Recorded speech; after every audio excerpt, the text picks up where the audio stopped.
اور بعض اوقات یہ ہوتا ہے کہ ایک آدمی کہتا ہے میں ساری زندگی نیکیاں کرتا ہوں، میں ساری زندگی نیکیاں کرتا ہوں اور خلق مجھے اس کا رسپانس غلط لوٹاتی ہے۔ خواتین و حضرات، اگر تمام نیکیوں کا مقصد یہ ہے کہ خلق آپ کو رسپانس لوٹائے تو آپ پھر خدا کے لیے کوئی نیکی نہیں کر رہے۔ نیکیوں کا صلہ یا کسی ایمانداری کا صلہ یہ نہیں ہے۔ آپ نے دیکھا ہوگا کہ بہت سارے ایماندار لوگ بڑے سڑے گلے سے ہوتے ہیں،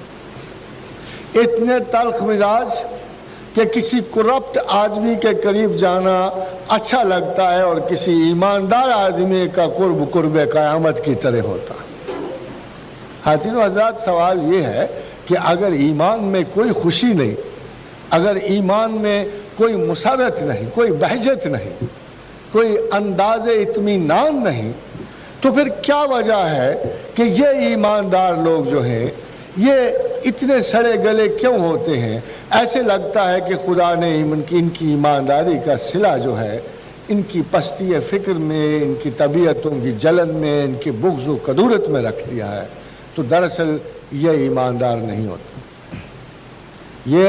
اپنی محنتوں کی ججمنٹ جو ہے اس صلے سے کرتے ہیں جو انہیں خلق نے دینا ہوتا ہے۔ یہ نہ خدا کے لیے ایمانداری کر رہے ہوتے ہیں، نہ خدا کے لیے اپنے ایمان کی کوئی پرکھ کر رہے ہوتے ہیں۔ یہ دراصل وہ سیکولر آنیسٹی ہے،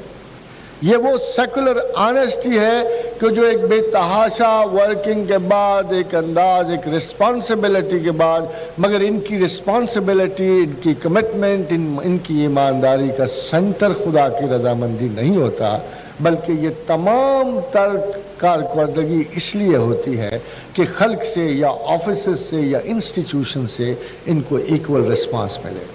جب ایسا نہیں ہوتا تو اکثر کے معدے خراب ہوتے ہیں، اکثر کے نروس سسٹم تہوالہ ہوتے ہیں،